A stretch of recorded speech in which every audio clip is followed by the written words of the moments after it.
Hello guys. তো আজকের এই ভিডিওতে আমরা দেখে নেব গোটা ক্রিপ্টোকারেন্সি মার্কেটে একটা আপডেট নিয়ে নেব। তো ফাইনালি এখানে বিটকয়েন প্রায় $1,20,000 প্রায় এখানে টেস্ট করে ফেলেছে।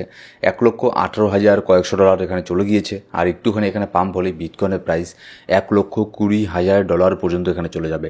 তো বিটকয়েন যেহেতু এতটা পরিমাণে এখানে পাম্প করলো, এবার নেক্সট এখানে কী হবে বিটকয়েনের মধ্যে। বিটকয়েন তো পাম্প করেছে ঠিকই, কিন্তু অল্ট কয়েন কেন এখানে পাম্প করছে না? মোটামুটি অলরেডি ভালো পাম্প করছে অল্ট কয়েন, ঠিক আছে, কিন্তু সব কয়েন আপনার বিটকয়েনের মতো পাম্প হচ্ছে না, ঠিক আছে। যেরকমটা পাম্প হওয়ার কথা সেরকমটা পাম্প এখানে কেন হচ্ছে না, সেই সব জিনিসও আমরা আজকের এই ভিডিওতে দেখে নেব। আর এখানে নেক্সট এখানে অন্যান্য কয়েনের পালা এখানে কখন আসবে। ফাইনালি এখানে বিটকয়েন এখানে অলরেডি তার অল টাইম হাইকে ব্রেক করে একটা নতুন জায়গাতে চলে গেছে। যারা এখানে বলা শুরু করে দিয়েছিল ক্রিপ্টো স্ক্যাম, ক্রিপ্টো এখানে আপনার কোনো কিছু নেই, ক্রিপ্টো শেষ, এটা সেটা, ঠিক আছে, হয়তো তারা মার্কেট থেকে চলেও গেছে, আবার কিছু হয়তো এখানে আছেও, ঠিক আছে। তারা হয়তো যারা মার্কেট থেকে চলে গেছে তারাই দেখবেন আবার কিছুদিন পরে যখন মার্কেট একদম পিকে থাকবে, অল্ট কয়েনও পাম্প হবে, তাদেরকে আবারও দেখবেন এই মার্কেটের মধ্যে এখানে আসতে। তো এটাই হয়ে থাকে, এটা শুধু নতুন কিছু না। আমি যখন এই সমস্ত কমেন্টে দেখি তখন আগেকার কথা মনে পড়ে যায় যে প্রত্যেকটা বুল মার্কেটের আগেই এইসব জিনিসগুলো এখানে হয়ে থাকে মার্কেটের মধ্যে। যখন এখানে মার্কেট এখানে ডাউনে যায় তখন বলা শুরু করে দেয় যে মার্কেট শেষ, আর এখানে ক্রিপ্টোতে ট্রেডিং করবে না, এটা সেটা, ঠিক আছে। কিন্তু আবারও দেখবেন যখন মার্কেট এক জায়গাতে চলে যাবে, আবারও পিকে চলে যাবে, তখন দেখবেন তারাই আবারও মার্কেটের মধ্যে আসবে, আবারও লস টস করবে, আবারও মার্কেট থেকে চলে যাবে। এই জিনিসটাই এখানে চলতে থাকে। তারা এখানে খুব একটা বেশি প্রফিট এখানে করতে পারে না। কেন? কারণ এখানে তারা মার্কেটের এই বিষয়টাকে বুঝতে পারে না। তারা ভাবে যে এখানে ক্রিপ্টোকারেন্সি মার্কেটে এখানে রাতারাতি বড়লোক হয়ে যাওয়া যায়, রাতারাতি এখানে কোটিপতি হয়ে যাওয়া যায়, ঠিক আছে, রাতারাতি প্রফিট করা যায় না। এখানে রাতারাতি প্রফিট করা যায় না, ঠিক আছে। এখানে শর্ট টার্মের প্রফিট করতে গেলেও একটু নলেজের প্রয়োজন হয়, কিন্তু সেটা সেই নলেজটা আসবে কোথা থেকে? সেখানে তো শিখতে লাগবে, ঠিক আছে। সেখানে না শিখলে তো সেটা কেউ পারবে না। আপনি যে কোনো একটা কাজ সেখানে আগে তো আপনাকে শিখতে লাগবে। আপনি যদি না শিখে থাকেন তাহলে তো সেখানে গিয়ে আপনি শুধু শুধু সেই কাজটা এখানে করতে পারবেন না, তাই তো? ঠিক এই ব্যাপারটাই হচ্ছে আপনার ক্রিপ্টোকারেন্সি মার্কেটের ক্ষেত্রেও এই একই জিনিসটা এখানে প্রযোজ্য। এবার চলুন এখানে দেখে নিই আজকের মার্কেট আপডেট এখানে নিয়ে নেব। বিটকয়েনের মধ্যে নেক্সট এখানে কী হতে পারে, পাম্প হবে না এখানে আবারও এখানে মার্কেট কারেকশন নেবে, সেই সব জিনিসও দেখে নেবো আজকের এই ভিডিওতে। আর এখানে দেখুন আর কিছু এখানে গুড নিউজও আছে মার্কেটের মধ্যে। ব্যাড নিউজের দিন হয়তো শেষ, এবার নেক্সট এখানে শুধুমাত্র একের পর এক গুড নিউজ আমাদের জন্য ওয়েট করছে। তো সেই সমস্ত গুড নিউজগুলো কী কী সেগুলো আমরা দেখে নেব। তো সবার আগে দেখব ফিয়ার অ্যান্ড গ্রিড ইন্ডেক্স বর্তমানে এখানে 71-এ চলে গেছে। গতকালকেও 71 ছিল, মার্কেট পাম্প হচ্ছিল। আজকেও এখানে মার্কেট পাম্প হচ্ছে, 71-এর মধ্যে আছে মার্কেট। বর্তমানে এখানে গ্রিডের মধ্যে আছে। এবার গতকালকে আমি আপনার একটা নিউজ নিতে ভুলে গিয়েছিলাম, যেটা হচ্ছে chat GPT predict the price of XRP, Solana and Pi coin by the end of 2025। এখানে চ্যাট জিপিটি নিশ্চয়ই নাম শুনেছেন, একটা ওপেন এআই প্ল্যাটফর্ম, অনেক বড় এআই, ঠিক আছে। তো এই এআই এখানে কি করছে, চ্যাট জিপিটি এখানে প্রেডিকশন করা শুরু করে দিচ্ছে যে কোন কয়েনের দাম কত যেতে পারে। তার মানে এই না যে চ্যাট জিপিটি যেটা বলছে সেটাই এখানে 100% শিওর। যেমন আমি যদি নিচের মধ্যে আসি, XRPর প্রেডিকশন করেছে $15 থেকে $20, ঠিক আছে। তারপর এখানে সোলানার প্রেডিকশন করেছে $750 থেকে $1,000। তারপর এখানে পাইকয়েনের প্রাইস প্রেডিকশন করেছে $15 থেকে $22। এটা জাস্ট একটা প্রেডিকশন করেছে আগের হিস্ট্রিগুলোকে মাথায় রেখে, ঠিক আছে। চ্যাট জিপিটি যে প্রেডিকশনগুলোকে করেছে আগের যে হিস্ট্রিগুলো আছে সেগুলোকে মাথায় রেখে, সেগুলোকে ক্যালকুলেট করে এই সব প্রেডিকশনগুলো এখানে করেছে। তার মানে 100% শিওর না যে এই প্রাইস রেঞ্জে এখানে যাবেই। আপনি এসে দেখলেন যে পাই নেটওয়ার্কের দাম এখন 0.4 সেন্ট আছে, $1 যায়নি, তাহলে আমি এখানে পাই কয়েনকে অনেক এখানে বাই করে রাখি, তাহলে এখানে আমি এটাকে $15 $20 সেল করে দিতে পারবো না। এই ভুলগুলো এখানে কখনোই করবেন না। এগুলো হচ্ছে আপনার যতই হোক না কেন এগুলো হচ্ছে আপনার এআই, ঠিক আছে। আর এআই কিন্তু এখানে আপনার মানুষের মতো অ্যানালিসিস করে এইসব জিনিসগুলো করতে পারে না। এআই এর কাজ অনেক আছে, এআই এর কাজ আপনার অন্যান্য জায়গাতে অনেক কাজ আছে, কিন্তু আপনার এআই কিন্তু সব জায়গাতে যে এখানে কাজ করবে এআই সেরকমটা কিন্তু না, ঠিক আছে। কারণ হচ্ছে আপনার এআই এখানে আপনার সব জায়গাতে কাজ করবে সেরকমটা কিছু না। যেগুলো আপনার ফাইন্যান্সিয়াল রিলেটেড বিষয় সেখানে কিন্তু এআই এর কোনো কাজ নেই, ঠিক আছে, যেটা সত্যি কথা বলতে।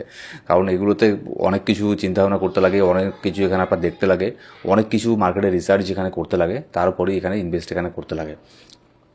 আমি বলছি না যে এইসব কয়েনের দাম এখানে বাড়বে না, অবশ্যই বাড়বে। এখানে ওয়ার্ল্ড সিজন তো এখনও পর্যন্ত এখানে শুরুই হয়নি। এই যে এখন বর্তমানে এখানে মার্কেট এখন দেখছেন, এখন কিন্তু সেরকম এখানে পাম্প এখানে মার্কেটে এখনও পর্যন্ত হয়নি। তারপরে ওখানে কিছু কিছু অল্ট কয়েন দেখবেন 7%, 10%, কিছু কিছু কয়েন তো 20% পর্যন্ত এখানে পাম্প হচ্ছে, কিছু কিছু কয়েন, ঠিক আছে। কিন্তু বেশিরভাগ কয়েনই এখনও পর্যন্ত এখানে পাম্প এখানে হচ্ছে না। সেই সব কয়েনও এখানে পাম্প হবে যখন এখানে আপনার বিটকয়েনের ফান্ডটা বের হয়ে আসবে অল্ট কয়েনের মধ্যে। তখন এমন একটা সময় আসবে তখন দেখবেন যে এক একটা কয়েন এখানে দিনের দিন 100%, 200%, এইরকম পর্যন্ত করে এখানে পাম্প হচ্ছে, 300%, 400% পর্যন্ত করে এখানে পাম্প হবে 2-3 দিনের মধ্যে। দেখবেন হঠাৎ করে একটা গুড নিউজ চলে আসলো, কোনো একটা বড় ধরনের একটা গুড নিউজ চলে আসলো, সেই নিউজের ফলে সেই কয়েনটার দাম, যেমন ধরনির ওপি কয়েন, ধরনির ওপি কয়েনের অনেক বড় একটা নিউজ চলে আসলো মার্কেটের মধ্যে। ওপি কয়েন কী করলো, মানে দিনের দিন 100%, 200% পাম্প হয়ে গেল, মানে দিনের দিন ডবল হয়ে গেল, ঠিক আছে। এবার আপনি হয়তো ভাববেন যে এইসব কয়েনের নিউজ তো এর আগেও আসতো, আগেও এখানে অনেক বড় বড় নিউজ আপডেট আসতো, তখন তো এরকম পাম্প হয়নি। কারণ তখন ছিল এখানে আপনার মার্কেটের সেন্টিমেন্ট ছিল খারাপ। সব কিছু ডিপেন্ড করে হচ্ছে মার্কেটের সেন্টিমেন্ট কীরকম আছে বর্তমানে তার উপরে। যখন মার্কেটের সেন্টিমেন্ট খারাপ থাকে তখন দেখবেন বাইন্যান্সও কিন্তু আপনার বড় বড় জিনিস আপডেট এখানে করে না, ঠিক আছে। যেমন হচ্ছে বাইন্যান্সের মধ্যে বিএনবি কয়েনের বার্নিং, তারা এই কোয়ার্টারের বার্নিং যে আছে সেটা আপনার এই কিছুদিন আগে বার্ন এখানে করলো, এমন সময় বার্ন করলো মার্কেট এখন আপনার খুব একটা ভালো জায়গাতে আছে। এর ইফেক্ট কী হলো মার্কেটের মধ্যে, এর ইফেক্ট বিএনবির মধ্যে ভালো পরিমাণে একটা পাম্প আমরা এখানে দেখতে পারলাম, ঠিক আছে। যদিও খুব একটা বেশি পাম্প হয়নি, কারণ বিএনবি অনেক লার্জ ক্যাপ রেঞ্জের একটা কয়েন। লার্জ ক্যাপ কয়েনের মধ্যে 1%, 2%, 3% পাম্প হয়, মানে বিশাল বড় একটা ব্যাপার, ঠিক আছে। এটা বিএনবির জায়গাতে যদি অন্য কোনো আপনার এক্সচেঞ্জের নেটিভ টোকন হতো, যেমন বিটগেট এক্সচেঞ্জের যদি নেটিভ টোকন বিজিবি হতো, তাহলে এখানে বিজিবিও দেখতেন হিউজ পরিমাণে এখানে পাম্প হতো, ঠিক আছে। তো বিএনবি সেরকম এখানে পাম্প হয়নি, কারণ হচ্ছে আপনার অনেক বড় একটা প্রজেক্ট, একটা হিউজ একটা প্রজেক্ট, ঠিক আছে, সেই জন্য সেরকম একটা পাম্প হয়নি। এবার দেখবেন এটাই আমি আপনাদেরকে বলতে চাচ্ছি, যখন দেখবেন এখন তো মার্কেটের সেন্টিমেন্ট এখানে ঠিকঠাক হয়ে গেছে প্রায়, যদি এখানে মার্কেট এই লেভেলেই এখানে থাকে, যদি না বড় ধরনের কোনো ব্যাড নিউজ এখানে চলে আসে, মানে যেটা আমি বলতে চাচ্ছি, মানে কোনো এই দেশের সাথে ওই দেশের যুদ্ধ লেগে গেল, আরও বড় ধরনের কোনো মহামারী এখানে চলে আসলো করোনার মতো, কিংবা এখানে আপনার ট্রাম্প এখানে, যদিও বা ট্রাম্প ওটার চ্যাপ্টার আমি বাদ দিলাম, কারণ ট্রাম্পের ওই ট্যারিফ খেলাতেও মার্কেট আর এখন খুব একটা বেশি ইম্প্যাক্ট মার্কেটের মধ্যে পড়বে না, ঠিক আছে। কারণ হচ্ছে একটা মানুষের কথায় বারবার মার্কেট রিয়াক্ট করে না, যেরকমটা ইলন মাস্কের কথায় মার্কেট বারবার রিয়াক্ট করতো একটা সময়, এখন কিন্তু আর তার কথায় মার্কেট এখানে মানে কানও দেয় না বলতে গেলে। সে কি বলছে, কি বলছে না বলছে, সেই সব জিনিস বিটকয়েন এখানে মনে করুন মানে কানও দেয় না। সে যদি বলে দেয় যে আজকে যে আমি সব বিটকয়েনকে সেল করে দিয়েছি, আমার মনে হয় না বিটকয়েন এখানে 5%-এর নিচে এখানে ডাম্প হবে, ঠিক আছে। তো আর বিটকয়েনের কাছে 5% এখানে কোনো ব্যাপারই না। তো এই সমস্ত বিষয়গুলো হচ্ছে মার্কেটের সেন্টিমেন্টটা সব থেকে বেশি ম্যাটার করে, যে মার্কেটের সেন্টিমেন্টটা এখন কি আছে। এবার যখন দেখবেন মার্কেটের সেন্টিমেন্ট তো এখন ঠিকঠাকই আছে, এবার কয়েকদিন যদি এরকমই থাকে, তাহলে দেখবেন যখনই যে কোনো একটা কয়েনেরই যখন নিউজ আসবে, তখন দেখবেন সেসব কয়েনের মধ্যে হিউজ পরিমাণে এখানে পাম্প হচ্ছে, ঠিক আছে। এইসব বিষয়গুলো হয়ে থাকে অল্ট সিজনের সময়। আর যারা এখানে বলতো যে অল্ট সিজন এখানে আসবে না, আর অন্যান্য কয়েন এখানে পাম্প করবে না, সেরকম কোনো কিছু হবে না মার্কেটের মধ্যে, ক্রিপ্টোকারেন্সি মার্কেট এখানে স্ক্যাম, তাদের জন্য রইল এক বস্তা সমবেদনা। তারা জানি না তারা এখানে কি করছে, তারা হয়তো এখানে সেল টেল করে দিয়ে আগেই বের হয়ে গিয়েছিল মার্কেট থেকে, যদি ওটা তাদের মানে তাদের কল, ঠিক আছে, তাদের ফান্ড, তারা নিশ্চয়ই এখানে তাদের অধিকার আছে, তারা তাদের ফান্ডকে নিয়ে কী করবে, তারা সেল করবে না বাই করবে। আমি কাউকে এখানে বাই করতেও বলিনি, আমি কাউকে এখানে সেল করতেও বলিনি, আমি জাস্ট এটা বলেছি যে আমি এখন বর্তমানে কী বলছি, কী করছি, ঠিক আছে। যেমন আমি এখন বর্তমানে লং টার্মের জন্য যেগুলো কয়েন আমার হোল্ড করা আছে, সেগুলোর মধ্যে আমি এখনও পর্যন্ত সেল এখানে করছি না, আমি এখনও পর্যন্ত ওয়েট করছি নেক্সট এখানে অল্ট সিজনের জন্য, কারণ অল্ট সিজন এখনও পর্যন্ত আসেনি, এটা আমার কাছে মনে হচ্ছে। এবার আপনি রিসার্চ করে দেখলেন, আপনার যদি এখানে মনে হয় যে না, এখানে অল সিজন আসবে না, মার্কেট স্ক্যাম, তাহলে সেটা আপনার কল, আপনার যেরকম ভালো মনে হয় আপনি সেটা করতে পারেন। এবার এখানে দেখুন ইউএসের মার্কেট কিন্তু অলরেডি, যদি আমি একটু আগে চেক করে দেখলাম, ফিউচারের মধ্যে ইউএসের মার্কেট একটুখানি এখানে বিয়ারিশ আছে। তো এটা তেমন এখানে কোনো কিছু ব্যাপার না, আজকে হচ্ছে আপনার এখন থেকে উইকেন্ড শুরু হয়ে যাবে, 2 দিন এখানে মার্কেট বন্ধ থাকবে, তো যার ফলে একটু এখানে মার্কেটের মধ্যে সেরকম কোনো ভলিউম এখানে থাকবে না, ঠিক আছে। এবার হাইপার লিকুইডিটির মধ্যে যদি আমরা এখানে আসি, লং এখনও পর্যন্ত কিন্তু লং এখানে বেশি ওপেন করা আছে। টপ 10-এর মধ্যে যদি আসি, এখানে দেখবেন আবারও কিন্তু সেই 3টে হোয়েলের লং পজিশন এখনও পর্যন্ত ওপেন করা আছে, 7টা হোয়েলের এখনও পর্যন্ত এখানে শর্ট ওপেন করা আছে। এবার যারা এখানে শর্ট ওপেন করে রেখেছিল, তাদের এখানে মানে পোর্টফোলিওর অবস্থা খুবই খারাপ, অনেক লসের মধ্যে আছে, ঠিক আছে। কেউ $22 মিলিয়ন লসের মধ্যে আছে, কেউ $10 মিলিয়ন লসের মধ্যে আছে, মানে যারা মানে বড় বড় হুইল তাদের কথা এখানে বলছি। তো ওভারঅল এখানে মার্কেট এখনও পর্যন্ত এখানে আপনার লংয়ের মধ্যেই এখানে কিন্তু আছে, ঠিক আছে। এবার যখন মার্কেট অত্যাধিক লংয়ে চলে যায়, তখন কিন্তু এখানে আপনার কাজে আসে এই যে লিকুইডেশনের হিটম্যাপটা আছে। এবার আমাদেরকে দেখতে লাগবে যে লিকুইডিটি কোথায় এখানে তৈরি হচ্ছে। যেমন মার্কেট এখানে বিটকয়েনের প্রাইস একটু একটু করে পাম্প এখানে হচ্ছেই, সেক্ষেত্রে উপরের দিকে লিকুইডিটিকে তৈরি হওয়ার এখানে চান্সই দিচ্ছে না বিটকয়েন, ঠিক আছে। এখানে দেখুন আবারও উপরের দিকে $1,19,000 মধ্যে একটা লিকুইডিটি এখানে তৈরি মানে হচ্ছে, খুব বড় ধরনের লিকুইডিটি এখনো পর্যন্ত তৈরি এখানে হয়নি। যদি উপরের দিকে বড় ধরনের লিকুইডিটি তৈরি হয়, আপনি 1-2 ঘন্টা পরে এখানে চেক করে দেখতে পারেন। আর যদি আপনি লিকুইডিটি চার্ট এখানে ধরতে না পারেন, তাহলে আমাকে কমেন্ট করে জানাবেন, আমি ট্রাই করবো এর উপরেও একটা টিউটোরিয়াল এখানে মেক করে দিতে, ঠিক আছে। এবার মার্কেট দেখুন, যদি উপরের দিকে বেশি লিকুইডিটি তৈরি হয়, মার্কেট এখানে উপরে এখানে যাওয়ার এখানে চান্স বেশি থাকবে। আর নিচের দিকে যদি লিকুইডিটি তৈরি হয়, তাহলে মার্কেট এখানে নিচের দিকে নামার এখানে চান্স এখানে বেশি থাকবে। এগুলো হবে সব কিছু শর্ট টার্মের জন্য, শর্ট টার্মের জন্য মার্কেট পাম্প নাম এগুলো হবেই, 10% এখানে ডাম্প এখানে হতেই পারে, ঠিক আছে, 20% যদি এখানে মার্কেট এখানে পাম্প হয় তাহলে এখানে 10%-এর ডাম্পের আশা এখানে করবেনি।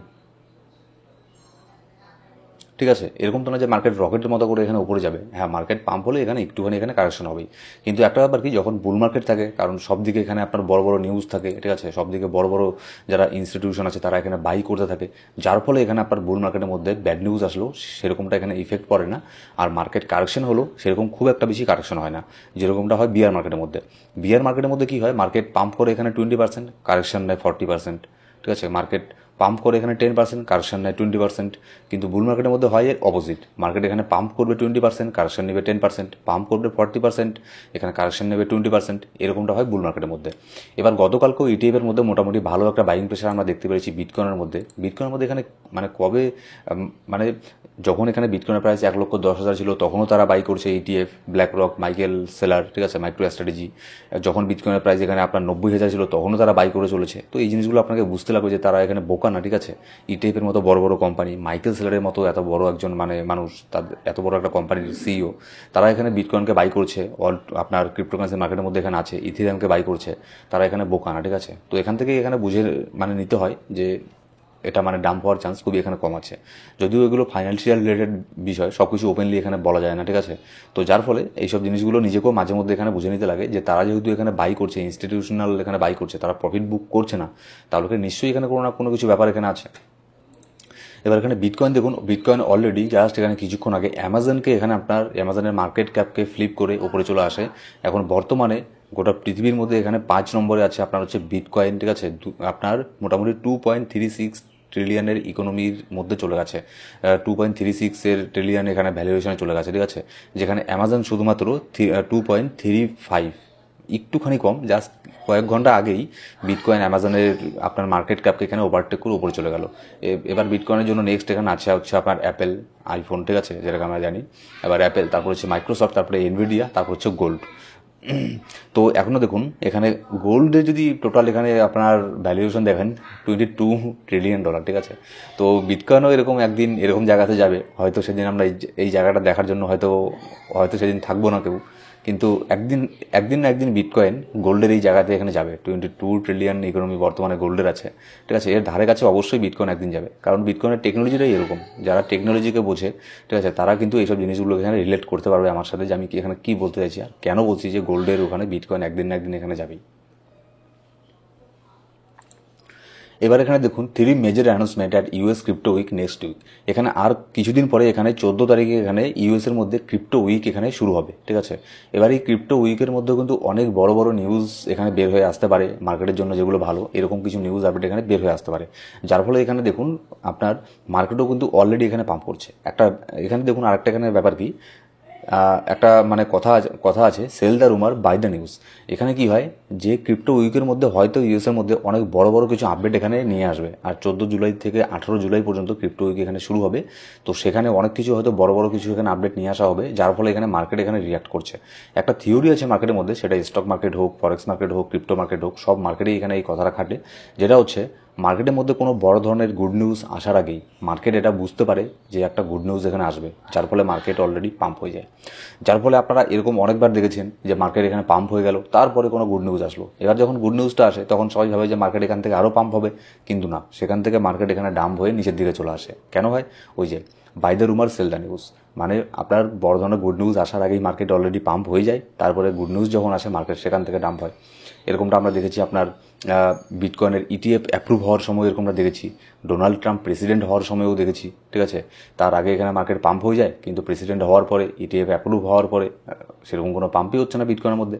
তো এই সমস্ত বিষয়গুলো কিন্তু মার্কেটের মধ্যে এখানে হয়ে থাকে। এবার দেখুন যদি বিটকয়েনের চার্ট বর্তমানে দেখি, $1,17,000 মধ্যে বিটকয়েনের প্রাইস বর্তমানে এখানে চলছে। এবার $1,18,800 পর্যন্ত এটার অল টাইম হাইকে টেস্ট করেছিল বিটকয়েন। এবার নেক্সট যে এটার একটা রেজিস্ট্যান্স আছে, যেটা হচ্ছে $1,20,000। এটা হচ্ছে একটা সাইকোলজিক্যাল রেজিস্ট্যান্স বিটকয়েনের জন্য, $1,20,000, ঠিক আছে। আমি এখানে একটা লাইন এখানে ড্র করেই দিচ্ছি। $1,20,000 মধ্যে বিটকয়েন এখানে যাবে, হয়তো এখানে একটা রিটেস্ট করতে পারে, এখানে গিয়ে টেস্ট করলো, টেস্ট করে নিচের দিকে নামলো, সেখানে গিয়ে হয়তো এখানে কারেকশন এখানে একটুখানি কারেকশন এখানে নিতেই পারে, ঠিক আছে। কারণ হচ্ছে মার্কেট ডাইরেক্ট একবারে তার উপরে যাবে না। এবার এখানে দেখুন একটা গ্যাপ এখানে তৈরি হচ্ছে। গ্যাপটা কোথায়? একটা গ্যাপ যেখানে তৈরি হচ্ছে, এই যে এখান থেকে শুরু করে মোটামুটি 1,15,000 থেকে শুরু করে মোটামুটি $1,11,000 মধ্যে একটা গ্যাপের তৈরি হচ্ছে। ঠিক আছে, একটা সিএমই গ্যাপের এখানে তৈরি হচ্ছে, যার ফলে ফেয়ার ভ্যালু গ্যাপ একটা তৈরি হচ্ছে। এবার এই ফেয়ার ভ্যালু গ্যাপের মধ্যে কিন্তু বিটকয়েন এখানে ইন ফিউচারে এখানে আসতে পারে। ঠিক আছে, এবার ইন ফিউচার বলতে আমি কখন বোঝাচ্ছি, এটা শর্ট টার্মের ক্ষেত্রেও আসতে পারে, এবার আপনার মনে করুন কিছুদিন পরেও আসতে পারে। এবার কখন এটা আসবে সেটা এখানে কেউ বলতে পারে না। আবার এখানে 100% যে এর মধ্যে আসবেই এরকম কিন্তু কোনো গ্যারান্টি নেই। এরপরে একের পর এক গুড নিউজ যদি এখানে আসতেই থাকে, মনে করুন বিটকয়েনের প্রাইস যদি এখান থেকে ডাইরেক্ট $1,30,000 চলে গেল, তারপরে $1,40,000 চলে গেল, তারপরে আমরা বলতে পারবো যে না, এই সিএমই গ্যাপটা তখন এখানে ইনভ্যালিড হয়ে যাবে, এখানে আর বিটকয়েনের প্রাইস এখানে আসবে না। ঠিক আছে, আসলেও ওটা নেক্সট বিয়ার মার্কেটে আসবে। ঠিক আছে, যাই হোক, মজা করলাম। এবার দেখুন, আপাতত বিটকয়েনের অ্যানালিসিস এটাই। নেক্সট এটা রেজিস্ট্যান্সটা দেখে নেবেন। আর বর্তমানে যদি এটার সাপোর্ট এখানে দেখি, ডেইলি ক্যান্ডেলের মধ্যে এর যে মুভিং অ্যাভারেজগুলো আছে এগুলোকে অলরেডি ব্রেক করে উপরে চলে গেছে। এবার আমাদের একটা ট্রেন্ড লাইন আমরা এখানে দিয়েছিলাম, যে ট্রেন্ড লাইনটাকে ফাইনালি এখানে ভালো একটা ভলিউম সহ এটাকে ব্রেক করে উপরের দিকে চলে গেছে। তো এটা আমাদের জন্য বর্তমানে ইনভ্যালিড হয়ে গেছে। এটাকে আমরা বলবো সাকসেসফুলি এই ট্রেন্ড লাইনটাকে, আপ ট্রেন্ড লাইনটাকে এটাকে ব্রেক করে মার্কেট উপরে এখানে চলে গেছে। এবার যদি আমরা ইথেরিয়ামকে দেখি, ইথেরিয়াম এখানে দেখুন $2,740 মতো অনেক বড় একটা রেজিস্ট্যান্স ছিল। ফাইনালি ইথেরিয়ামও এখানে উপরে ডেইলি ক্যান্ডেল ক্লোজ করেছে দুইটা।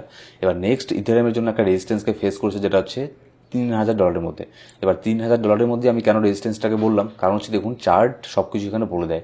যদি আপনি চার্টে এখানে আসেন তাহলে দেখতে পারবেন 2024 সালের 14 নভেম্বর থেকে শুরু করে 21শে নভেম্বর পর্যন্ত এই 7 দিন এই একই রেঞ্জের মধ্যে ইথেরিয়ামের মধ্যে অনেকবার এখানে সাপোর্ট নিয়ে ইথেরিয়াম বাউন্স ব্যাক এখানে করেছে, যার ফলে এটা অনেক বড় একটা সাপোর্ট। তারপর সেম এই জায়গার মধ্যে 27শে জানুয়ারি 28শে জানুয়ারি এখানে আপনার আবারও এখানে ইথেরিয়ামের মধ্যে সাপোর্ট নিয়ে ইথেরিয়াম বাউন্স ব্যাক এখানে করেছে। ঠিক আছে, তো ফাইনালি এই সাপোর্টটাকে ধরে রাখতে পারে না, তারপরে এটা নিচের মধ্যে চলে এসেছে। তো যার ফলে এখানে $3,000 ইথেরিয়ামের জন্য একটা বড় ধরনের রেজিস্ট্যান্স এখানে ফেস হবে। এবার ইথেরিয়াম যদি এটাকে ব্রেকআউট নিয়ে নেয় তাহলে নেক্সট ইথেরিয়ামের টার্গেট হচ্ছে এখানে $3,500। আর $3,500 আর মিনিমাম এখানে ইথেরিয়ামের $4,000 যতক্ষণ না ব্রেক করছে ততক্ষণ পর্যন্ত ইথেরিয়াম বেসড যে কয়েনগুলো আছে আর অল্ট কয়েনগুলো যে আছে সেগুলোর মধ্যে ওই যে আমি যেটা বললাম ভিডিওর শুরুতে 100% 200% এখানে পাম্প, ওই জিনিসটা আমরা দেখতে পারবো না। কারণ ইথেরিয়ামের মধ্যে ভালো পরিমাণে এবার একটা পাম্পের আশা এখানে আমরা করছি। কারণ এখানে কেন আমি বলছি, কিছু আপনার কারণও আছে। ঠিক আছে, কেন ওটা বলছি, কারণ দেখুন বিটকয়েন অলরেডি এখানে অনেকটা এখানে পাম্প হয়ে গেছে। এবার যারা বড় বড় হোয়েল আছে, বড় বড় ইনস্টিটিউশন আছে, তাদের এখন চোখ থাকবে হচ্ছে আপনার অল্ট কয়েনের দিকে। অল্ট কয়েনের আগে তাদের চোখ থাকবে ইথেরিয়ামের দিকে। ইথেরিয়াম সবার আগে এখানে পাম্প করবে, বিশাল পরিমাণে একটা পাম্প করবে। তারপরে দেখবেন লার্জ ক্যাপের যে কয়েনগুলো আছে সেগুলোর মধ্যে বড় ধরনের পাম্প হতে। তারপরে এখানে আপনার ছোটোখাটো যত কয়েন আছে, আলু, পটেটো, ঠিক আছে, টমেটো, যত নামের যত কয়েনই আসে না কেন সবগুলোই পাম্প করবে। কিন্তু সেখানে কোন কয়েন কত পার্সেন্ট পাম্প করবে সেগুলো ডিপেন্ড করবে সেই প্রজেক্টের উপরে। ঠিক আছে, সেই প্রজেক্টের উপরে ডিপেন্ড করবে সেই প্রজেক্টটা কতটা এখানে পাম্প হবে। তো সেটা সময়ই বলে দেবে নেক্সট কোন প্রজেক্ট এখানে কত এখানে পাম্প করছে। ঠিক আছে, আর এখানে মার্কেটের ইনস্ট্যান্ট আপডেট পাওয়ার জন্য অবশ্যই আমাদের টেলিগ্রাম গ্রুপে গিয়ে জয়েন করে নেবেন। ডেসক্রিপশন বক্সের মধ্যে প্রথম কমেন্টের মধ্যে সব ধরনের লিঙ্ক পেয়ে যাবেন। আপনারা অনেকেই ভিডিও দেখেন কিন্তু সাবস্ক্রাইব করে রাখেননি। যদি আপনাদের প্রত্যেক দিনের মার্কেট আপডেটের ভিডিওগুলো আপনার ভালো লেগে থাকে অবশ্যই একটা লাইক করবেন। আর এরকমই ভিডিও প্রত্যেক দিন পেতে সাবস্ক্রাইব করে বেল বাটন প্রেস করে অল সিলেক্ট করে রাখুন প্রত্যেকটা ভিডিওর আপডেট সবার আগে পাওয়ার জন্য। Thank you so much.